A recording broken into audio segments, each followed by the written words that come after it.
Oke, baik teman-teman sekalian, sebelum kita lanjutkan lagi ya, silahkan kalau ada yang mau di ini nanti makin panjang, makin menumpuk, Mbak Ambar ya, Mas Fahrul Razi, tafadhol, mangga nah kalau kemudian mau di-sharingkan apa tadi yang sudah kita bahas ya. Oke, dari mulai sifat, dari mulai kemudian apa tugas para nabi, nanti sebentar lagi kita tambahkan ya beberapa tentang ya kerasulan ya. Silahkan.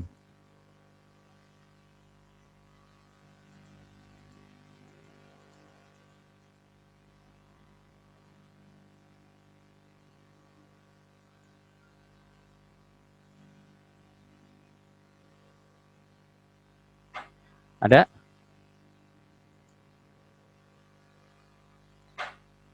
Halo. Pak Rashid, Ya, bahasannya. ya, mohon maaf Pak, saya nggak tahu sebenarnya ini pertanyaan boleh ditanyain atau enggak. Nah, Jadi kan tadi kalau misalnya kayak Rasulullah, Allah itu kan sebentar. Ini suaranya kenapa nih? oh menggema ya Pak. Sebentar ya Pak, saya pakai headset dulu sebentar. Oh, Lanjut dulu deh Pak, pertanyaan yang lain terus saya ya ya. nyusul. Oke oke, nyusul ya. Saya mau ke Jakarta, nyusul ya. Silakan yang lain dulu. Suaranya kayak di bandara tuh. Ya, Mbak Catur, Mbak Alifa, Mbak Citra, silakan. Kalau di luar ini yang berkaitan dengan Rasul juga nggak masalah sih. Gitu. Ya, ini Mas Fahrul Razi. Iya, lagi ngelamun loh. Iya. Oke, Mbak Paulinda. Nah, oke.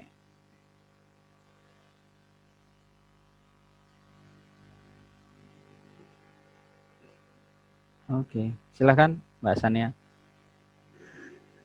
Oke Pak. Ya. Jadi sebenarnya Pak, kan tadi Bapak itu kan menjelaskan tentang Allah itu menurunkan wahyu menyampaikan Allah itu menyampaikan wahyu lewat perantara malaikat gitu kan ke Rasulullah. Tapi Pak, kenapa gitu Pak? Hmm. Kan Rasulullah itu kan menjadi nabi terakhir, Ya. menjadi pembawa kitab suci terakhir, menjadi yang menyampaikan Al-Quran gitu Pak. Itu kan kitab suci terakhir dari Allah gitu ya. Nah, kenapa gitu Pak? Dari awal itu nggak Al-Quran aja gitu? Kenapa harus bertahap-tahap gitu Pak? Ya nanti Udah sih Pak, ya. gitu aja. Oh gitu ya. Oke, ini tahapan nabi atau tahapan kitabnya? Tahapan kitabnya. Jadi kan kalau misalnya beda-beda kayak gitu, jadi orang itu kan juga nangkepnya beda-beda dan mereka juga jadi punya pikiran masing-masing gitu loh Pak. Jadi kenapa gitu nggak sekaligus satu aja gitu diturunin, jadi selesai gitu Pak. Kenapa harus dari ada lewat Nabi Isa juga, lewat Nabi Daud juga ya? Itu Pak. Iya. Maaf ya Pak kalau pertanyaannya Enggak apa-apa. ada.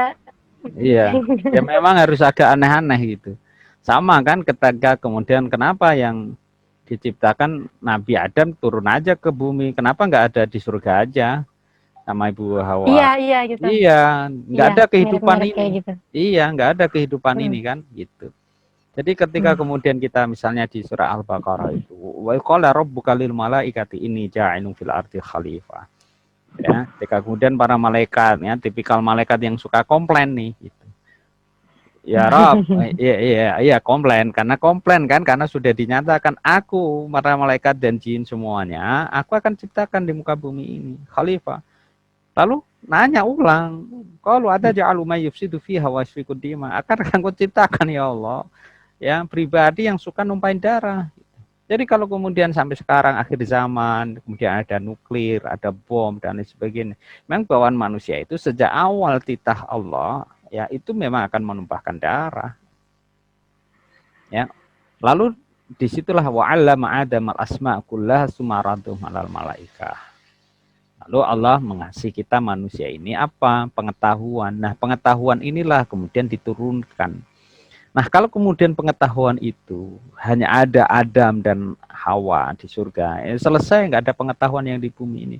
Dan itu memang kan sudah seakan ya terkonsep, kemudian Allah punya desain ketika kemudian nanti Adam memang harus turun ke muka bumi ini dengan kemudian apa tahapan-tahapan. Ini yang menjadi menarik. Menariknya begini Mbak Sania dan teman-teman sekalian yang lain.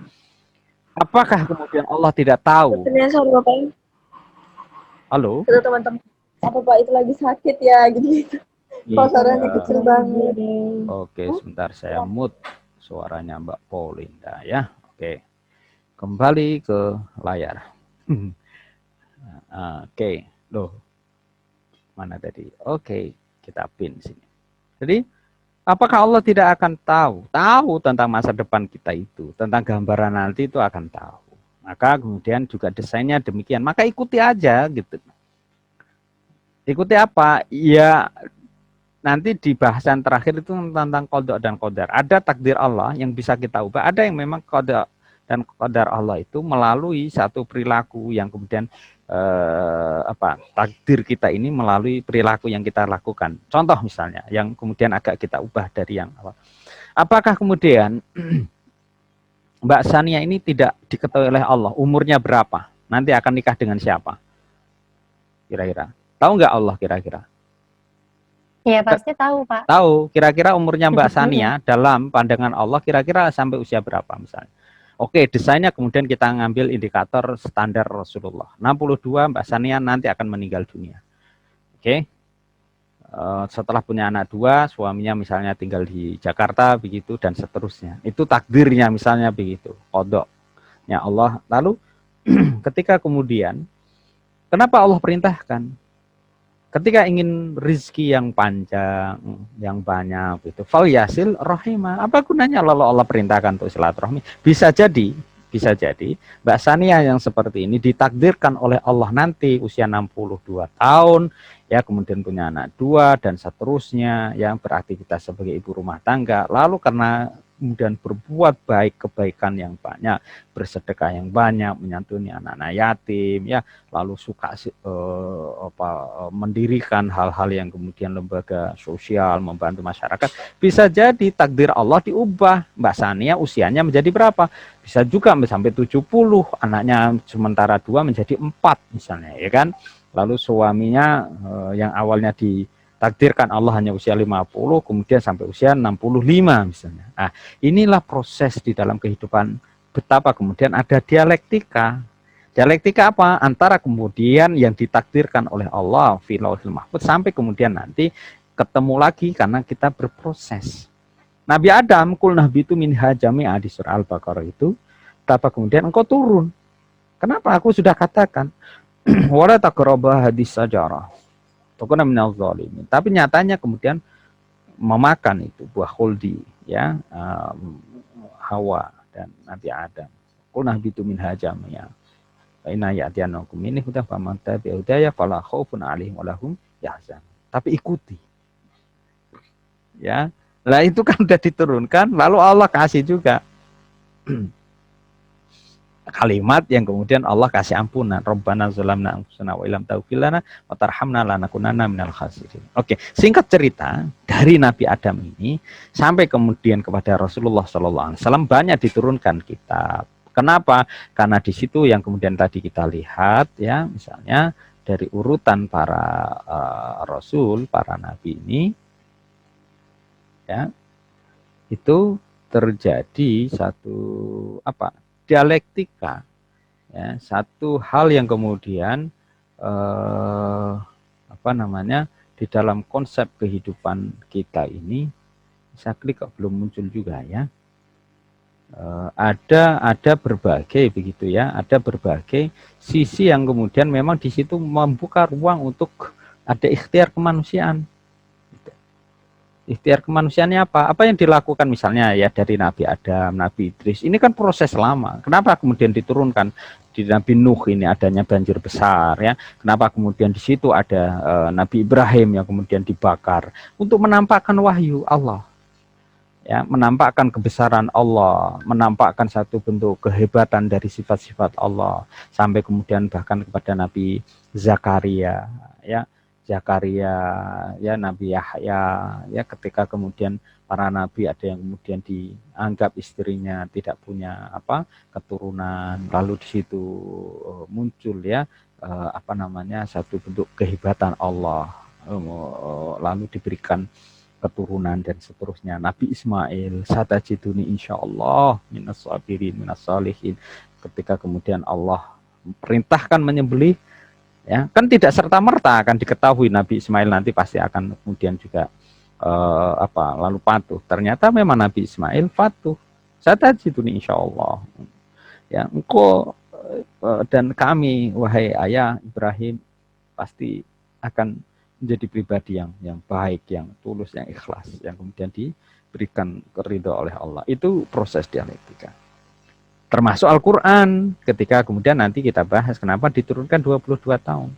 Nah kalau begitu sama dengan perintah kenapa kemudian Allah juga ciptakan bumi ini 7 hari secara bertahap.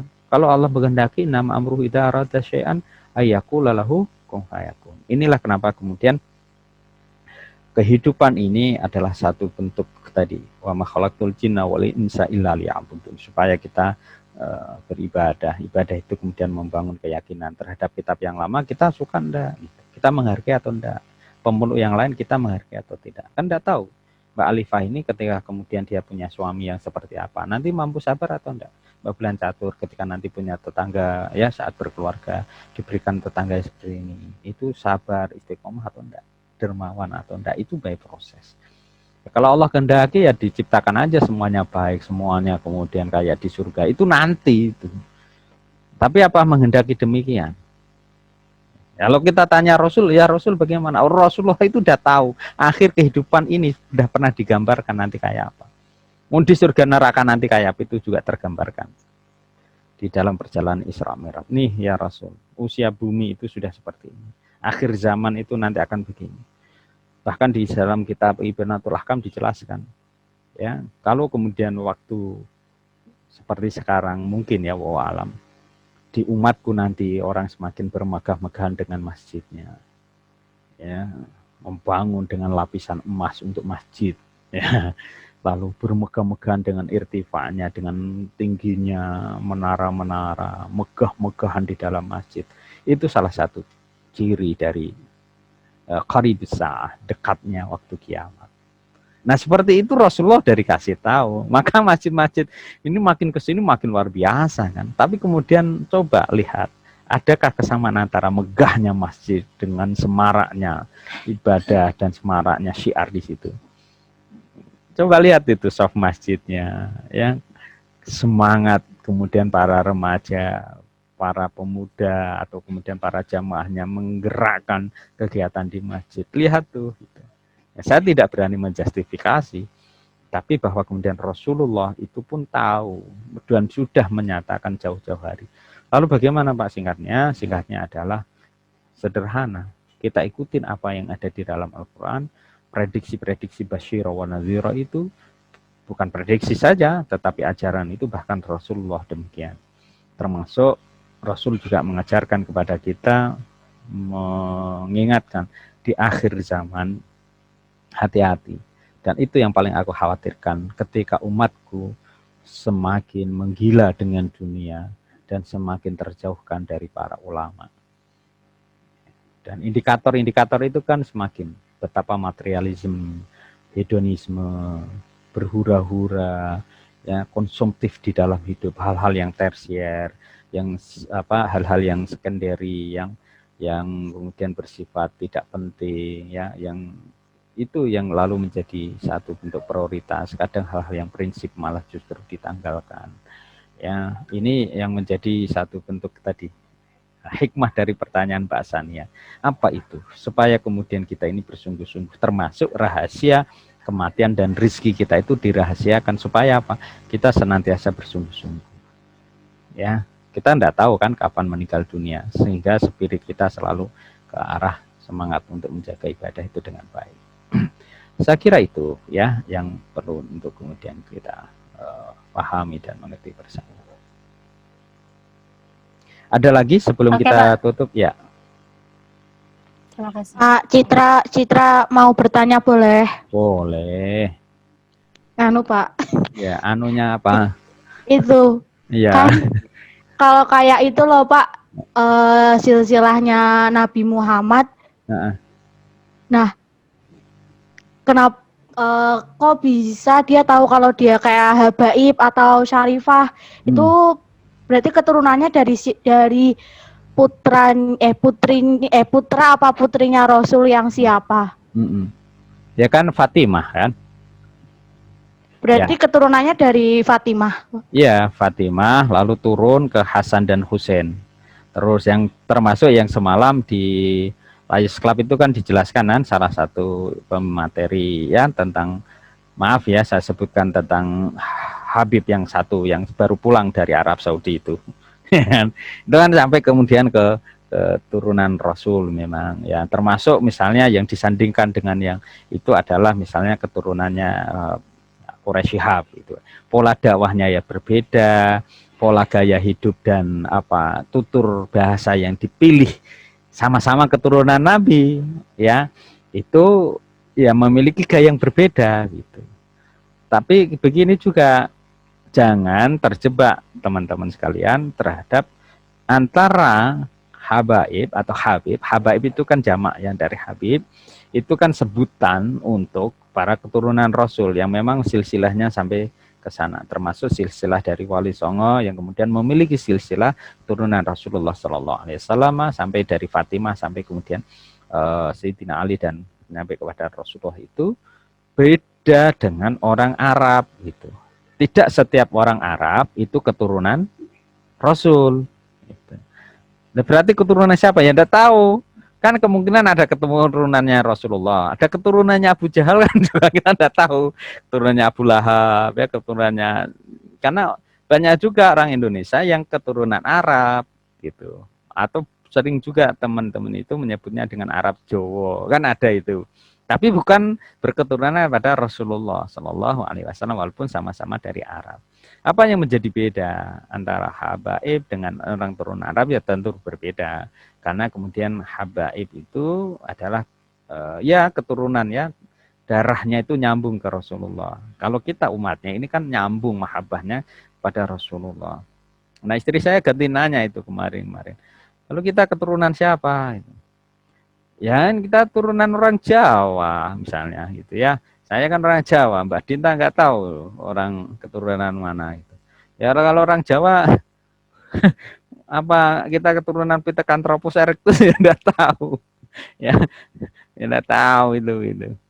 Ini yang jelas ya kita ini manusia, yang jelas semuanya kalau tidak ke Rasul ya nyambung aja ke Nabi Adam. Itu aja selesai gitu. Jadi kalau Mbak Citra misalnya bagaimana dengan habaib itu ya itu. Nah kita punya sebenarnya setiap kita peluang untuk nyampe dalam pengertian apa? Kita jadilah ulama, atau dalam pengertian ini kalau yang perempuan ya jadilah ya ulama perempuan yang kemudian dalam pengertian warasatul anbiya itu menjadi pewaris Rasul, menyampaikan risalah itu. Ya, jadi mubalighat, ya, jadi dai-daiyat, ya, yang kemudian menyerukan kepada kebaikan itu. Bapak, kita akan di bahasa Inggris. Loh, siapa yang kemudian melarang? You can speak English, you deliver your speech. Ya, khitabnya itu disampaikan dalam bahasa Inggris, ditulis dalam bahasa Inggris, sehingga dunia membaca dan dunia nyampe. Betapa banyak para kiai nyun sewu atau kemudian para ulama ya dengan keterbatasan bahasa lalu tidak tersampaikan risalah itu ke seluruh dunia. Kenapa? Karena keterbatasan bahasa. Mungkin bisa ditranslate dan lain sebagainya. Tetapi singkat ungkap adalah dari teman-teman sekalian ini kita bisa menjadi pewaris Nabi, bukan pewaris darah. Karena darah itu tidak bisa. Laisal fata mayaqulu hada abi. Tidaklah seorang pemuda, remaja yang kemudian mengatakan ya sejati itu inilah ayahku. Enggak. Mbak Sania, Mbak Citra, wow ini kan bapak saya, ini kan dubes dan lain sebagainya. Saya selalu katakan bahwa ketika kemudian kami berangkat ke luar negeri, ya bersyukur aja di antara 5.000 itu, para student calon kandidat itu, cuma diambil 200. Kita lolos tuh. Dalam pengertian lolos apa? Keluar. Nah artinya apa? Loh, bisa jadi di antara 5.000 itu ya banyak kan kemudian ya sama lah TOEFL-nya udah 500, semuanya udah lulus itu. S1 semuanya lulus, kriteria itu lulus. Tapi kenapa yang diambil adalah 200 itu menyingkirkan 4.800 yang lain gitu. Sih. Ya disitulah kenapa kemudian bisa jadi memang yang 200 itu sujudnya bagus, nasibnya lebih baik kan begitu. Dan kompetisinya kan luar biasa. Ada juga bisa jadi yang di situ anak-anaknya para dubes yang tiap hari anak itu sudah memang berbiasa dengan bahasa Inggrisnya, dengan bahasa Arab dan lain sebagainya. Dan kita tidak bisa memilih itu. Maka yang bisa kita pilih adalah meninggikan effort kita. Enggak usah pandang ayah kita petani, enggak usah pandang ayah kita itu siapa. Tetapi sesungguhnya Allah lebih melihat lajuhdana, kesungguhan kita merubah nasib. Dan salah satu yang kemudian kalau kita melihat peradaban Mesir saat itu, ubahlah nasib keluarga dan masyarakat itu dari mana? Dari education, dari pendidikan. Begitu kemudian pendidikan kita ubah, relatif nanti akan mengubah ya daya ekonominya. Begitu daya ekonomi naik, kemudian mengubah pada sisi peradaban dan sisi politik kenegaraan yang ada. Jadi mari kemudian kita dari hikmah kita mempelajari Nabi ini, jangan dilihat termasuk relasinya ya, tadi dengan pertanyaan Mbak Citra, jangan dilihat dari bahwa kita tidak keturunan habaib dan sebagainya. Itu yang menjadi tidak lebih produktif. Akan lebih produktif dari pernyataan tadi, laisal fatama yaqulu hadza abi, tetapi lebih mengatakan bahwa saya punya satu bentuk apa tadi, keinginan menjadi pewaris para nabi, menjadi kekasih-kekasih Allah yang senantiasa menebarkan kebaikan. Sehingga apa? Lajur-lajur itu kita dapatkan. Khairun nas anfa'uhum linnas. Sebaik-baiknya manusia adalah yang paling bermanfaat. Khairun nas ya, khairukum man ta'allamal Qur'an wa 'allamahu. Siapa di antara kita yang paling baik adalah yang belajar Al-Qur'an dan lalu mengajarkannya. Saya kira itu ya Mbak Citra dan lainnya. Kita sudah masuk di 8.45, masih ada enggak? Kalau enggak ya segera kita tutup. Tidak masalah karena waktunya sudah over ya. Kasihan teman-teman juga mungkin beberapa belum sarapan ya, termasuk saya. Mas Fahrudozi kayaknya udah 2 piring itu. Kalau Mbak Gina kayaknya puasa hajat. Mbak Dinda ini terlalu banyak tahajud mungkin ya. Oke. Baik, terima kasih Mbak Rani, Mbak Inaya. Nggak tahu ini Puji Astuti gambarnya siapa, artis mana itu. Artis Prodadi baru mandiri kali. Ya nggak apa-apa, emang era digital, era kebebasan berekspresi ya. Begitu Mas Nurul Hadi, cukup ya teman-teman ya. Kalau masih ada nanti dilanjutkan aja di next, kita akan bahas tentang malaikat kalau tidak salah atau kitab suci ya. Terima kasih teman-teman sekalian, mudah-mudahan selalu mudah menjalani hidup ini. Allah selalu hadir di dalam kehidupan kita. Dan tentu kita berharap mahabbah Allah, ridha Allah ya, lalu semakin tercurahkan kepada kita. Ilmu kita sangat sedikit, tapi bila Allah menghendaki maka Allah yang akan memperbesar dan memperbanyak keilmuan kita. Dan tentu kita harapkan adalah keberkahan dalam setiap ikhtiar dan usaha yang kita lakukan bersama. Terima kasih. Kita tutup dengan bacaan hamdalah. Alhamdulillahirabbil alamin. Alhamdulillahirabbil alamin. Ya. Alhamdulillahirabbil alamin. Terima kasih. Alhamdulillahirabbil alamin. Ya. Alhamdulillahirabbil alamin. Ada yang dibuka dan tidak nggak apa-apa ya, saya foto. 1 2 1 2 1 2 3 cekring. 1 2. Ya golek kerudungnya mana ini? Oke. 1 2 3. Baik, terima kasih. Assalamualaikum warahmatullahi wabarakatuh. Waalaikumsalam warahmatullahi wabarakatuh. Ya, terima kasih.